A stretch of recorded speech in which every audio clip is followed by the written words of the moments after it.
Hello, everybody. Tonight we're going to be working on a few different things here in the SharePoint class. This is actually, I think, week 3 that we're in currently, and we've spent the first couple of weeks kind of getting everybody acclimated to how to connect to their virtual machines on our SharePoint development server. And as I've mentioned here in the live classroom to all of you, there's basically 3 different facets we're going to work with uh, in this class. So the one is the virtual machine that has been loaded on our SharePoint development server. And you guys already should have accounts. Usually the account name is like student and some number. So like student 8 or 5 or 6 or something like that. And you guys all know the password to get into them. All the accounts are admin accounts. Currently, as I record this video, I have actually 3 live server implementations that are virtual machines running on our servers. 2 of those are on our development server, which is the more modern machine, and all of you listening to the video have accounts on 1 or 2 of those machines. The rest of you, and including myself, will have an account on the older SharePoint server, which is a separate VM, and usually I don't put people on there unless I have to. And then that part of it, I consider everybody's seeming to be successful in connecting remotely. I'm assuming that you guys are logging in and trying to do updates and things and kind of just poke around and get comfortable. And that's really, even though that seems pretty simplistic, that's really kind of a lot to absorb all at once, just getting used to it. Our next goal is to make sure that you guys also have an account on our old SharePoint server, which I will show you the URL in a minute. And then I also want to make sure that everybody has an Office 365 account active and running here at Gateway. So really what we're doing here, folks, is a 3-faceted SharePoint kind of implementation. And each version is different. On our old SharePoint server, we are running SharePoint Server 2013. In that version of SharePoint Server, they were still encouraging us to create apps and push basically code from Visual Studio into the SharePoint environment directly. And that's the old-fashioned approach. And then they came out with SharePoint Server 2016, which is the version that's running in your virtual machines.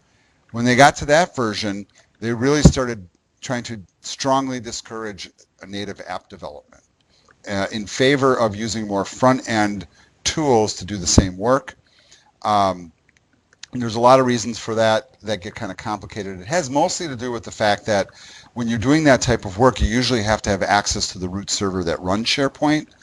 And when you're doing SharePoint 2016, the push was also to go away from on-premise installations to cloud installations where they're never going to give you, admin access. So you see the logic there. The third type, of course, is the one that's attached to Office and is running the Office 365 version of SharePoint, which basically means it is continuously updating, and I really don't even know what the version number would be. I think at this point, what's out on Office 365 is actually the 2019 version that is yet to be released as an on-premise solution, or is basically in beta mode right now. All right, so let's first look at our SharePoint installation on our old SharePoint server, which is going to be the SharePoint 2013. And what I'm going to do is I'm going to make sure that each of you here in the classroom have an account. Those of you that are watching the video online that are not in the classroom with us, you're going to have to contact me for me to create that account for you. I'm going to use a couple little paradigms here to kind of help point that out. So in order to access the root of the server, that one actually has a public-facing URL. So if you want to hit the page, you will type sharepoint.gtc.edu. And you don't need to VPN or be on network or anything like that. This web address will work from anywhere. And yes, when you land on it, you get this really plain, ugly-looking page with basically nothing on it. That is not a mistake. That is how the page looks. In order to really get to the stuff that's on the server, of course, you have to sign in with an account. And you can see when you're looking at this implementation how it feels a little bit older than the VMs you've been working with. It looks like 2013. The one thing you should know about the 2016 version if you guys are keeping track, is there is actually a way to actually switch modes and like make it look like what they call the classic version, which is this interface. It's not really all that much different. I really don't see any version to tweak it. I know that some of the exercises in the book at times will have you switch, just so that you know it's there. All right, so now my goal is to set up accounts for you here. So in order for me to do that, I need to connect to the server as an admin in the operating system. So I'm going to bring up my remote desktop. This is not something you guys are going to be doing because I'm not going to give you admin access to my core SharePoint server. But you can watch me and watch the things that I'm doing. So I already have a shortcut set up in remote desktop to connect to it. Yes, I want to continue to connect. And you can see as I log in that this original SharePoint server is still running Windows Server 2012 R2. And the interface on Windows Server 2012 is basically that of Windows 8. So if you're thinking it looks like Windows 8, you're right. And you know the one spot where you can really tell that it looks like it is when you hit the Start menu and you get this thing. And aren't we glad that this is kind of gone in a way? Even though it's just the Start menu, it's not really a big deal. But I remember when it first came out, how it freaked people out. Oh my God, it's like the world turned upside down. You know, that's not really the case. It's still Windows underneath. All right, so what I'm going to do here is I'm going to bring up a tool called Active Directory Users and Computers. And on a Windows Server machine, this is where you control all the user accounts, either for your whole domain or for, at the very least, the machine. The way I have this machine configured, it's controlling strictly accounts on this machine. Now you can look at what I have going on here, and I have one student that actually is auditing the class and taking it again. Kornika, and Kornika, you see your name is already on the list, and you should be able to see what your old SharePoint number was. And I don't know what we set the passwords to be, but if we use the standard that we did, your student account was SharePoint 40. What I am doing for the new student accounts that I create now is I am allowing people to actually create like more normal SharePoint usernames. So in other words, first initial, last name. So Jill, I'm going to do that with you to create an account. In Kornika, I know that you have a pre-existing account, but I'm willing to create a new one for you with a new format if you so choose. So let me begin by showing you the process here and kind of showing you this tool. This is kind of an old-fashioned interface, and really this interface for Active Directory stems back to Windows 2000. And you know what? The look of it has not changed since then. So they're riding on almost 20 years of this particular interface. But you know what? As you guys learn, when things work, you don't change them because they work just fine. So why do we need to change it? So one thing that happens when you're managing users on a computer, and on this server, I'm only controlling users for this server. And you notice that in the left sidebar here, you can see the machine that we've created. And you know what? This address or machine name that you see is strictly that. That is not a real web address. So if you went and typed gtcsharepoint.edu, it's not going to go anywhere. But to the local machine, it indicates that this is the name of that machine. Okay, that's just how we named it when we built it. Then you'll see that there's categories for both user accounts and computers, because you notice this is Active Directory users and computers. So I'm not just controlling user accounts, but I'm also controlling how this server interfaces with other computer systems. All right.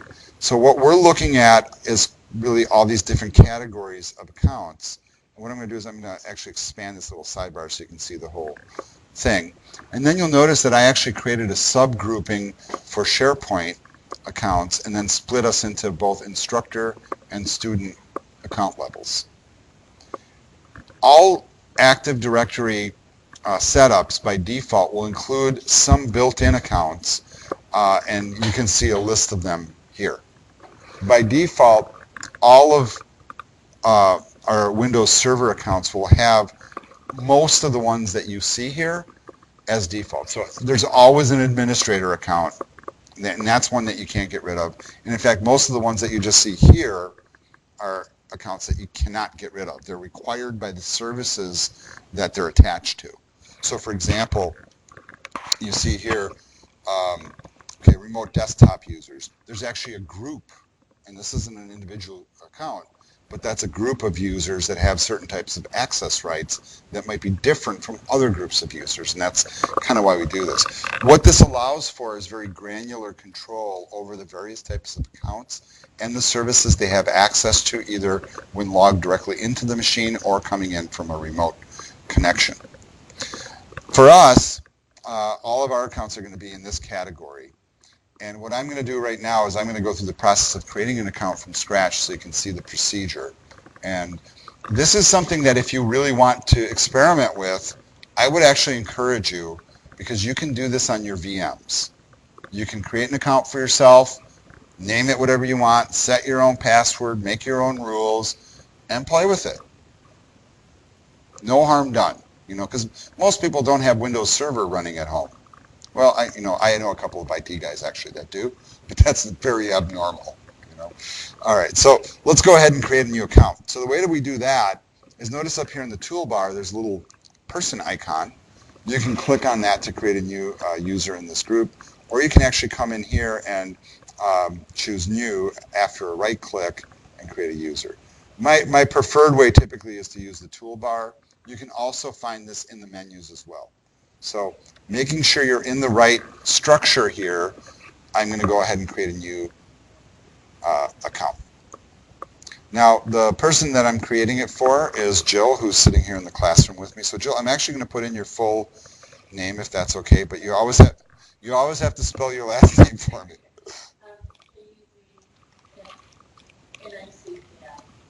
Okay. Because Nikki. Is that how you pronounce it? Yeah. Okay. That's right. I apologize. I know that. But you know what? Every time I type you an email, I still use two, don't I? All right. But what I'm going to set for a username for you is I'm just going to use your first initial and your last name. And I'm just making sure it's spelled correctly. And then notice that on this machine, right below where I just typed the username, how there is a fully qualified machine name listed. And notice what the name of it is, GTC SharePoint, which mimics this GTC SharePoint over here. So if you were attempting to log into this server directly through remote desktop, and I'm giving you a hint, you can actually do that on this machine. First of all, I'm not going to bring you in as an admin. However, you need to put that machine prefix in, just like you do on your VM, where you type SPDEV VM / and then your username to be able to remote desktop into it. When you are going to log into the SharePoint implementation through the browser on this particular server, you do not need to include that. Okay. There are circumstances where sometimes you don't need to enter that machine name, and frankly, I'm not really an expert on it, even though I've had training, and I always forget what the scenarios are, but it has to do with how you're connected to the network and if you're maybe logged into a different domain at the same time, which is part of the reason why I have to do it when I'm on campus here. All right, so I'm going to go ahead and click the next button, and now I can set the password. Now, I'm not going to set the password. I really don't care what the password is. So Jill, can I have you just come up here and just type one in for yourself? Isn't that cool that you get to choose your own? What a novel concept. Just like the real world. But the thing I ask you to do is just type in the password, confirm the password, but do not click any of the buttons to go on to the next screen. Because I want to talk about the little switches that are still present on the screen. All right. Hopefully you met all the password requirement rules. I don't think there are any. We'll find out. If not, you'll have to stand up and get some exercise. So it's okay. All right. So notice the little checkbox that's currently checked. And this is a weird little default that they do in Windows Server that I can't tell you how many times it's tripped me up in my lifetime. Because notice what it says. It says user must change password at next login. All right. Boy, that's not convenient, right? Since you just said it. So I'm going to uncheck that. The other thing that I'm going to check is this box here, and I find this is a critical one. It says the password never expires, because otherwise there's default rules in Windows Server that say like every, I think it's 180 days or maybe it's 90 days, something in that range, that you have to change your password, and right? And then if like a semester goes by and you come back, like if you did SharePoint Core one semester and did Advanced the next semester, it might expire and you can't get in, and then I have to go in and set it for you. So we set it for password never expires. Notice you can also disable the account, or actually flip the little switch, which I do on all the VMs. You should know this, that all those, passwords that we have, I have that switch set so you can't change it. You can go in as an admin and turn that off because you have that capability if you really wanted to change it. But I prefer on the VMs that you leave the passwords alone on the pre-configured student accounts, because that way we all know what they are and we can help each other with problems, is really kind of my rationale. On those machines, keep in mind that those administrator passwords are the same as a student password. So if you logged in, if your account got locked, for example, if you had like student 8 and it got locked, you can log in as administrator, just use that whole word, same password, and you can go rescue yourself. Okay, just good to know. So I'm going to go ahead and click next, and then it just kind of reiterates the information, and then I click finish, and now we find out that it doesn't meet the password requirements. I don't remember what the things are, but I think it's pretty safe to say one capital letter and at least one number. So we're going back. Come on up. Right? Well, I kind of had this like feeling in the back of my head that that might be the case. So I'm pretty sure it's one capital letter and one number. Hopefully it doesn't also include a special character. It certainly won't hurt. Maybe save you another walk to the front of the room. What's fun about this is I'm recording all of it. All right, so let's move on to the next screen again. And then hopefully this time, yay, you have an account. So Jill, what I'm going to ask you to do now, if you could, and unfortunately I can't really do it on the screen. Actually I could, but I prefer you do it from your own machine. I want you to go ahead and test logging into the machine through remote desktop. So to do that, I want you to do this. I want you to go to remote desktop, connect to sharepoint.gtc.edu, and just attempt to make the connection. I'm going to pause the video here for a second. All right, so to repeat that process while Jill is trying to log in, I'm also going to create an account for Cornica and just follow the same procedure. And you know what? It's not a bad idea to repeat steps because it leads to better understanding, I think. And Cornica, make sure I'm spelling your name right. It is a Corneika. And P-A-A-R or E-R? Person? Like this? Actually, I have a cheat sheet, don't I? your name's already right here. All right, so we're going to use first initial, last name. And just as with Jill, I'm going to have you come up here and type in your own password. So, if you think about this from a logical standpoint, why doesn't it matter if I know what the password is or not? Because I'm an administrator, it doesn't matter. I can get into your account, I can change your password anytime I want. So that's why, like, when you guys are working in an environment where you log on to a domain, which most people do, like a Windows domain at work, keep in mind that your administrators can get into anything you're doing. That's why you're always really cautious in a work environment. What stuff you do on a work network and a work computer and a work account. All right, do a repeat on it.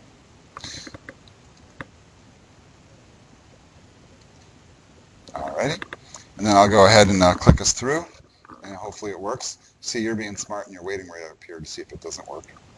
Okay, so we do have to adjust it. So at least one capital letter, one number, and one special symbol.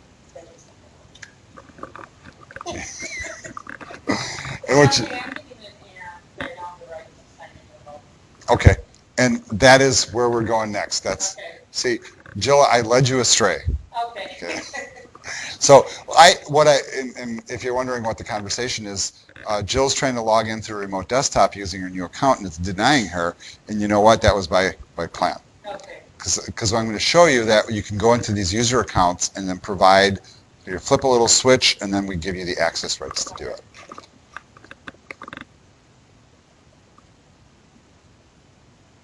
All right, thank you. And now we're going to double check again, right? Still? Really? Because the name, oh, your name is already in use. Okay, so here's what we're going to do. Yeah, you should become somebody new. Well, I'll just use your, I'll just use your first initial. How's that? Or do you have a nickname? Oh. Okay. Yay. Okay, so now it's working. All right, so Jill already discovered by trying remote desktop, no, I can't get in. So here's what you do. In this environment, you find the account and double click it, and then it pulls up the full set of user features. Unfortunately, for whatever reason, when Windows designed this, they didn't include the settings part of it in the creation of the account. You have to always do it in the aftermath. However, I want to just kind of step through some of the tabs here so you can see. So if you were working in a big organization, you might put a whole bunch of information in these fields depending on what your policies are. Address, account, and notice we have the same switches available that we had before. In some cases, we have more. Notice some of the options that are available. Okay. Um, if you do set an expiration, it would show you when it would expire, and that's not something that we're worried to about. And notice also that sometimes if the account is locked and it happens from like too many login attempts, here's the spot where you come and unlock it. So, oh, my account's locked because I typed my password wrong too many times, right? And you call your admin, and they just jump in here and hit that little switch, and you're good to go. If you're kind of like demystify it a little bit. There's also profile information, telephones, organization information. And then we come up to the second row of tabs here, and then notice remote control. Says um, it says it requires a user's permission to remote control. So what this is referring to is if you're logged in, that you give permission to admins or anybody else that has the rights to come in and remotely control the session you're running, right? All right, and then we have this field here, remote desktop services profile. This is related to what we're doing, but notice that this has nothing to do um, with us actually connecting to remote desktop. We have the COM Plus. We're not worried about that, and that's kind of like providing permissions to certain services. And then we're also adding in here member of the user groups that have certain access rights to do certain things. And this is actually where we're going to do our work. There's also a thing, dial-in. Yeah, believe it or not, they still have this, so it shows you how old the interface is. There used to be a time when people used to dial into their servers. Wow. Right? When was the last time you used a modem? Or a fax for that matter? And then you have the ability as an admin, notice that where you could actually make certain programs start automatically for users. Uh, Another thing that you can also control is how the sessions react. Um, and this is, power user features. Now what I'm going to do is I'm actually going to close this interface for just a moment. And then I'm going to actually take a look at my own account. Okay. And the reason I do this is sometimes I forget like what exact settings I need to do. And then I notice, well, my account, I'm just a domain user, so that's not it. Maybe if I looked at, I think I always use student 25 if I remember, so I'm looking for that student account. Maybe it's 26. And what I'm looking for is how did I get these people connected to remote desktop? And now that I'm having a little bit of revelation in my head, um, Okay, all computers. Okay, the logon hours are set. So how do I allow people to get into remote desktop? So I'm going to pause for a second. Okay, so I've done a little poking around here, and I got clever and realized that the instructors automatically have access that way. So I thought I'd look at one of these accounts. So I have one for myself here that I set up, and then I went to the member of, and notice how, as an instructor, I made myself a member of the administrators group, and then everybody's a domain user by default, and then there's these two groups here, and notice that there's, and what this stands for is WSS is Windows SharePoint Server, is what it stands for as an acronym. So I think I need to make you guys members of these groups. And that, what I'm going to do, Jill, is I'm going to try it on your account. I'm going to have you log in, and if it fails, then we'll figure out that's not the right thing either. And then I'll probably go to Google and figure out how to do it, because it's been a while, And I'm not afraid to admit that, frankly, unless you're a server admin that does this all day long, and I do have friends that do exactly this, and they're like, oh, come on, I can't believe you forgot that, and this is where you go in this cell, you do it. But I forget because I don't do this all the time, so here we go. I'm going to go back to Jill's account, give it a double click, and then I'm going to make her member of, and then I'm going to click the add button. And this is really like, again, a very cryptic old interface. Oh my God, I don't remember what the group was. Notice it's not like available in the list. So what you have to do is you come to this box down here and you start typing. What I do remember is WSS, right? And then you hit this check name button, and then it goes out there and finds all the ones that match that. Isn't that interesting? And in some cases, it gives you even more information, and we're not really worried about the restricted one, but I am going to make you a member of both of these groups. And yes, I'm giving you admin access to the SharePoint server, not the server. Okay. The reason I want to give you admin access is if you do play on there and then you find that you need to make a setting change to like do permissions, for example, to like access the site. Without that access, you won't be able to do it.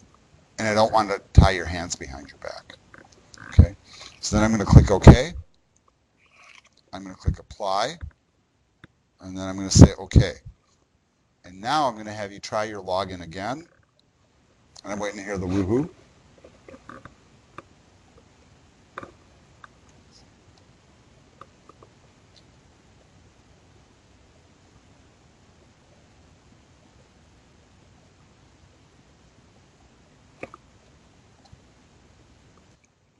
All right, so she got the same error. So at this point, I'm going to do a little contemplation.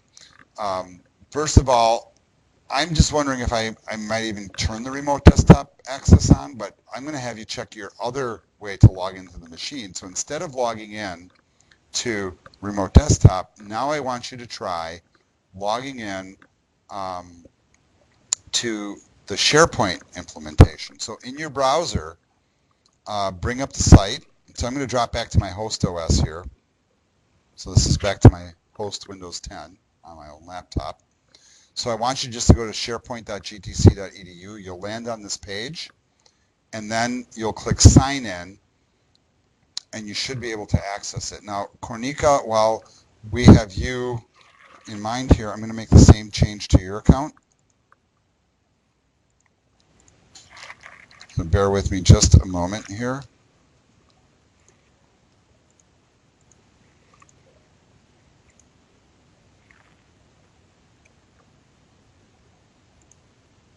Oh, okay. And you know what? I clicked. I just realized that it's already there.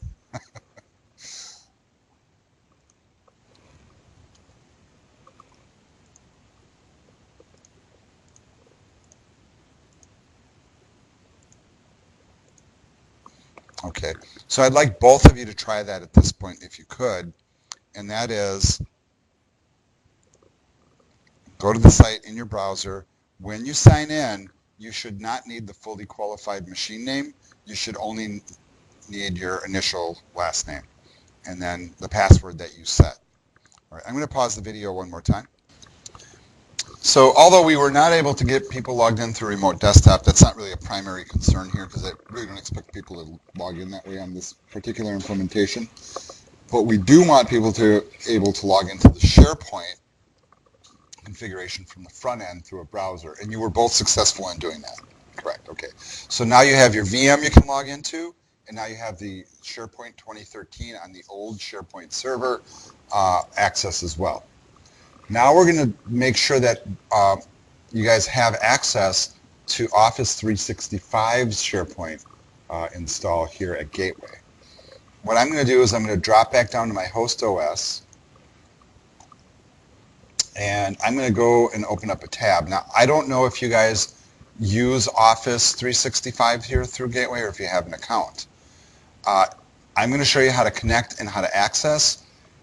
I'll see if you guys can access, and then we'll figure out what you need to do in order to access, because what you're going to discover is that you might opt to do almost all of your book work actually in this environment because it's the most modern one and everything seems to work best, you know, and we don't have to worry about adminning it at all. Okay, so here we go. I'm going to go to actually office.com, and I think I'm automatically logged in because I already have an account. So it's dropping me right in, and I also have a personal account. I just want to make sure, yeah, this is my Gateway one I'm logged into right now. And notice that when I land inside here, I have access to browser-based versions of all of these tools. I also have the capability, I think if I click here, where I can actually install the applications onto my hard drive. And honestly, on this machine that I'm working with tonight, I do. And you know, that was kind of always my pattern, is I would always install it on my machines. But I discovered at home, I have an older Mac Mini, and I think maybe I gave you the story already. But on that Mac Mini, I was like, it was starting to run really slow, right? You know, because it's like 7, 8 years old. And I'm like, you know what?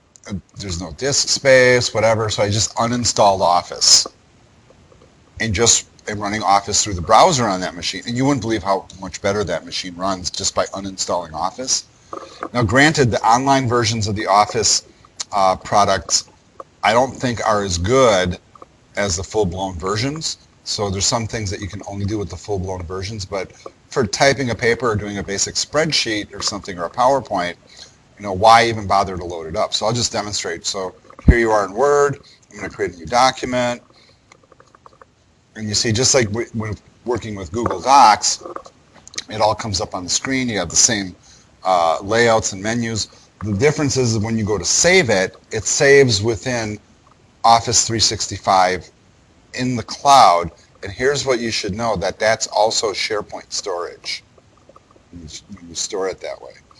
All right, so that's just an option. But remember, the grand point here really is getting you to SharePoint. And if you click in and go through to SharePoint, now notice the different look here. This is the modern Office 365 version, which always will be the latest one. It's automatically updated by Microsoft because it's actually running on Microsoft servers, not on Gateway servers. And there's some advantages to that. And this is where SharePoint is moving to, folks. So that's why, you know, I'm encouraging you guys to try to do most of your work in this environment for a lot of reasons. Not that you shouldn't play with the others. Okay, so what I'm going to do right now is I'm going to pause, and I want to make sure that everybody can get in here. And then, and actually, I'm going to correct myself here. Instead of doing that, I'm going to take you to the Gateway website. And I'm just going to go to the search bar here and type Office 365.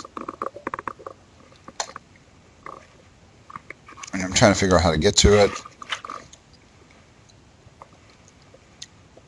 And you notice right here it says